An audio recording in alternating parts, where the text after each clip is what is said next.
হঠাৎ করে মাগরিবের সালাতের সময় হয়ে গেলেন, তিনি দাঁড়িয়ে গেলেন আজান দেওয়ার জন্য। আল্লাহু আকবার বলেন। হঠাৎ করে মধুর কণ্ঠে আজান ভেসে আসলো, সবাই তার আজান শুনলেন। এই যেটা নেট দুনিয়ায় ভাইরাল হয়ে গেলেন মাত্র কয়েক মিনিটের ভেতরে। আমরা আমির জামাত ডক্টর শফিকুর রহমানের দৃশ্য দেখে মুগ্ধ হয়েছি, আনন্দিত হয়েছে, আমাদের কলিজা শীতল হয়েছে। এমন একদিন বাংলার জমিনে আসবে, এই সমস্ত মানুষেরাই এই জমিনের নেতৃত্ব দেবে ইনশাআল্লাহ। যেরকম আজান দিয়েছেন আমিরে জামাত, সাথে সাথে নামাজের ইমামতিত্ব করেছেন আল্লামা মামুনুল হক হাফিজাহুল্লাহ। কেউ হবেন মুয়াজ্জিন, কেউ হবেন ইমাম, আবার তারাই দেশের পরিচালক হবে। এই দেশটাই যদি আমরা গঠন করতে চাই, তাহলেই রাসূলের সিরাতের পরিপূর্ণ বাস্তবায়ন বাংলাদেশে হবে। গতকালকে আমরা দেখেছি আমিরে জামাত ডক্টর শফিকুর রহমানকে 11 দলীয় ঐক্য জোটের শীর্ষস্থানীয় নেতৃবৃন্দর বৈঠক ছিলেন। হঠাৎ করে মাগরিবের সালাতের সময় হয়ে গেলেন, তিনি দাঁড়িয়ে গেলেন আজান দেওয়ার জন্য। আল্লাহু আকবার বলেন। হঠাৎ করে মধুর কণ্ঠে আজান ভেসে আসলো, সবাই তার আজান শুনলেন। এই যেটা নেট দুনিয়ায় ভাইরাল হয়ে গেলেন মাত্র কয়েক মিনিটের ভেতরে। এটাই হলেন রাসূলের আদর্শ। যিনি মুয়াজ্জিন হবেন, যিনি ইমাম হবেন, আবার তাদেরকেই দেশের প্রধান হতে হবে। আর আমরা আলেম ওলামাদেরকে মসজিদ মাদ্রাসা ছেড়ে দিয়ে রেখেছি। জালেমেরা পুরো জমিন চালাচ্ছে, সূরা ফাতিহা পড়তে পারে না, বিসমিল্লাহ বলতে পারে না, দোয়া কুন্নুত বলতে বললে পেটের মধ্যে বোমা মারলেও বের হবে না। আজকে ওরা সামনে যাইয়া জমিনের নেতৃত্ব দিচ্ছে, আর আমরা ইতিমের মতো চুপচাপ মসজিদ নিয়ে বসে আছি। আবার কিছু কিছু তেলতেলা হুজুর বলে দেশ তো ভালোই চলতেছে। কতক্ষণ নাগা এরা যখন যেদিকে মেঘ দেখে ওই দিকে ছাতা ধরে, যখন যেই দল সরকারে থাকে ওদের পক্ষে তারা সাইড নেই। কথা বলে না কেন? তার মানে এই দেশের সাধারণ জনগণ তো দূরের কথা, অনেক আলেম ওলামাই রাসূলের সিরাত এখন পর্যন্ত বোঝে নাই। সুতরাং আমরা আমির জামাত ডক্টর শফিকুর রহমানের দৃশ্য দেখে মুগ্ধ হয়েছি, আনন্দিত হয়েছে, আমাদের কলিজা শীতল হয়েছে। এমন একদিন বাংলার জমিনে আসবে, এই সমস্ত মানুষেরাই এই জমিনের নেতৃত্ব দেবে ইনশাআল্লাহ। যেরকম আজান দিয়েছেন আমিরে জামাত, সাথে সাথে নামাজের ইমামতিত্ব করেছেন আল্লামা মামুনুল হক হাফিজাহুল্লাহ। কেউ হবেন মুয়াজ্জিন, কেউ হবেন ইমাম, আবার তারাই দেশের পরিচালক হবে। এই দেশটাই যদি আমরা গঠন করতে চাই, তাহলেই রাসূলের সিরাতের পরিপূর্ণ বাস্তবায়ন বাংলাদেশে হবে। আমরা সেই দেশ দেখতে চাই কি চাই না? আমরা সেই দেশের স্বপ্ন যদি দেখি, আজকে শহীদ আল্লামা দেওয়ার হোসেন সাইদি রাহিমাহুল্লাহর জীবনী নিয়ে আলোচনা শুনছি। একটা বার চিন্তা করে দেখেন, যেই বিপ্লব হলেন, স্বৈরাচার পালিয়ে গেলেন, বেগম খালেদা জিয়া জেল থেকে মুক্ত হলেন, মুফতি আমির হামজা ভাই জেল থেকে মুক্ত হলো, আল্লামা মামুনুল হক মুক্ত হলেন, তারেক রহমান দেশে ফিরে প্রধানমন্ত্রী হলেন। একটা বার চিন্তা করে দেখেন, আল্লামা সাইদি যদি বেঁচে থাকতো, এই দেশের ইতিহাস ভিন্ন হয়ে যেত। আজকে আপনারা বেগম খালেদা জিয়ার জানাজার কথা বলেন, শহীদ শরীফ ওসমান হাদির জানাজার কথা বলেন। আমি তো মনে করি যদি আল্লামা সাইদিকে সঠিকভাবে জানাজা জালেমেরা করতে দিত, তাম পৃথিবীর সর্বশ্রেষ্ঠ জানাজা হতো আল্লামা সাইদির জানাজা। কিন্তু আমরা দেখেছি আল্লামা সাইদি বিদায় নেওয়ার পরে জালেমেরা তাকে 13 বছর জেলে বন্দী রেখে ইনজেকশনের সিরিজে বিষ ঢুকায়া বিদায় করে দিলেন। জানাজার নামাজ পর্যন্ত পড়তে দেয়নি। 140 ধারা জারি হয়েছে। আমরা গিয়েছিলাম সেই জানাজায়, আমার সৌভাগ্য হয়েছিল। 2টাই জানাজা হওয়ার কথা, 12টায় জোর করে জানাজা পড়িয়ে দেওয়া হলো। যারা কবরে দাঁড়িয়ে একটু আল্লাহর জন্য দোয়া করবে, এই জালেমেরা দোয়া পর্যন্ত করতে দেয় নাই। তাম বাংলাদেশের অন্তত 500টি মসজিদে শুধুমাত্র আল্লামা সাইদির দোয়া করার জন্য এই জালেমেরা হুজুরদের লাঞ্ছিত করে মসজিদ থেকে বের করে দিয়েছে। আল্লাহ বলে আমি ধরি না, কিন্তু আমি আল্লাহ একবার ধরলে ছাড়ি না। ইন্না বাতশা রাব্বিকা লাশাদীদ ওয়া মাকারু ওয়া মাকারাল্লাহ আল্লাহু খায়রুল মাকিরিন। তারা শহীদ আল্লামা সাইদিকে শহীদ করে দিয়েছে। পরবর্তীতে 1 বছর পার না হতেই আল্লাহ তাআলা তাদেরকে দেশ ছাড়া করে দিয়েছে। আল্লামা সাইদি যেই ভবিষ্যৎবাণী করে গিয়েছিল, তার প্রত্যেকটা ভবিষ্যৎবাণী শতভাগ কার্যকর হয়ে গেছে। আল্লামা সাইদি বলেছিলেন, আমি বাংলাদেশের উত্তর গগনে ঘোর কালো মেঘ দেখতে পাচ্ছি। যদি আমরা সক্ষম ভাবে মোকাবেলা করতে না পারি, এমনও রাত বাংলাদেশে আসতে পারে যেখান থেকে সুবে সাদিক হওয়া বড় কঠিন। 17 বছর জাইলিয়াতের শাসন চলেছে।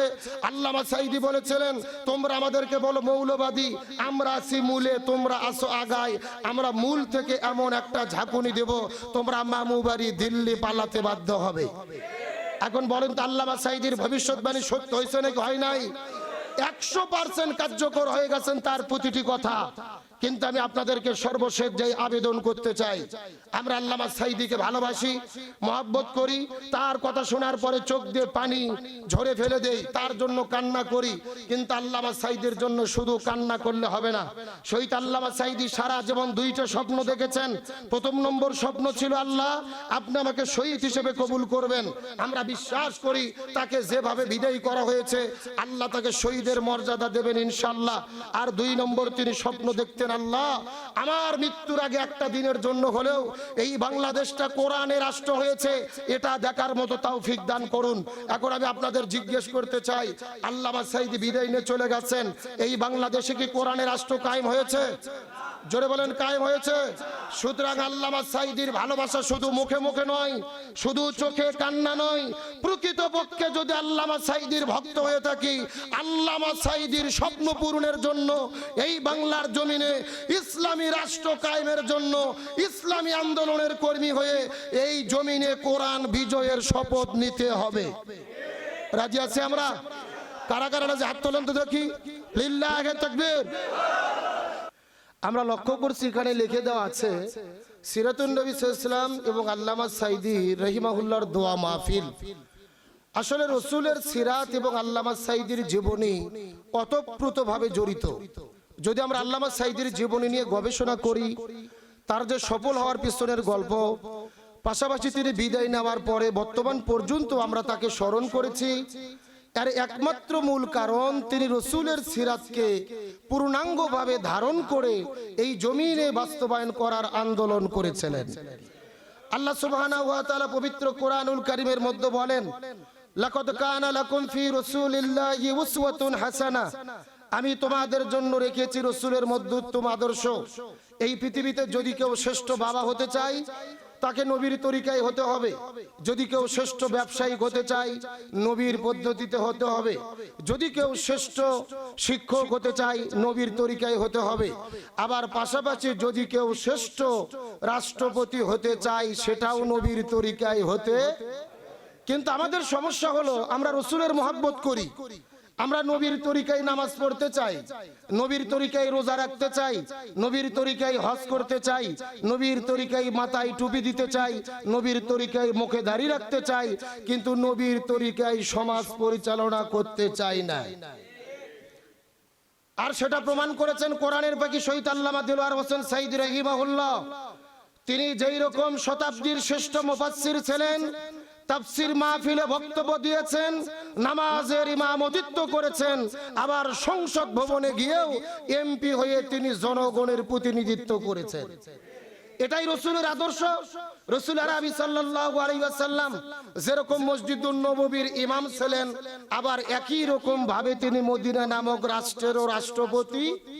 তার মানে রসুলের সিরাতের শিক্ষা, যিনি মসজিদের ইমাম হবে তাদেরকেই সমাজের ইমাম হতে হবে।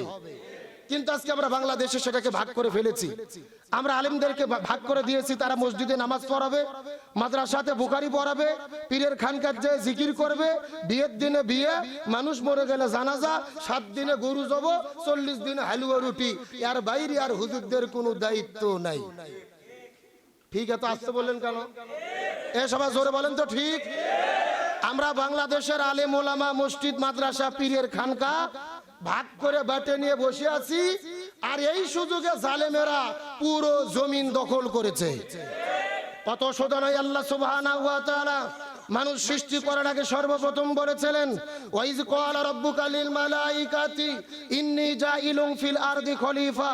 আল্লাহ কিন্তু বলেনি ফিল মসজিদে খলিফা, আমি মসজিদে খলিফা পাঠাবো, ফিল মাদ্রাসায়ে খলিফা, আমি মাদ্রাসাতে খলিফা পাঠাবো, ফি খানকায়ে খলিফা, আমি খানকাতে খলিফা পাঠাবো। আল্লাহ বলছে না, ফিল আরদি খলিফা, আমি জমিনে খলিফা পাঠাতে চাই। তার মানে বোঝা গেল আলেমদের দায়িত্ব শুধু মসজিদ, মাদ্রাসা আর পীরের খানকা নয়, আলেমদের দায়িত্ব কোরআন দিয়ে পুরো পৃথিবীর নেতৃত্ব দেওয়া। আর আজকে আমরা সেই নেতৃত্ব থেকে দূরে সরে আছি, এই জন্যই ইসলাম বিদ্বেষীরা মুসলমানদের 12টা বাজাচ্ছে। আর আল্লামা সাঈদী সেই দৃষ্টিভঙ্গি পরিবর্তন করে দিয়েছিলেন। তিনি যেরকম শ্রেষ্ঠ মুফাসসির, আবার তিনি সংসদের এমপি হয়ে জনগণের সেবা করেছেন। এমন একটি সমাজ আমরা দেখতে চাই কি চাই না?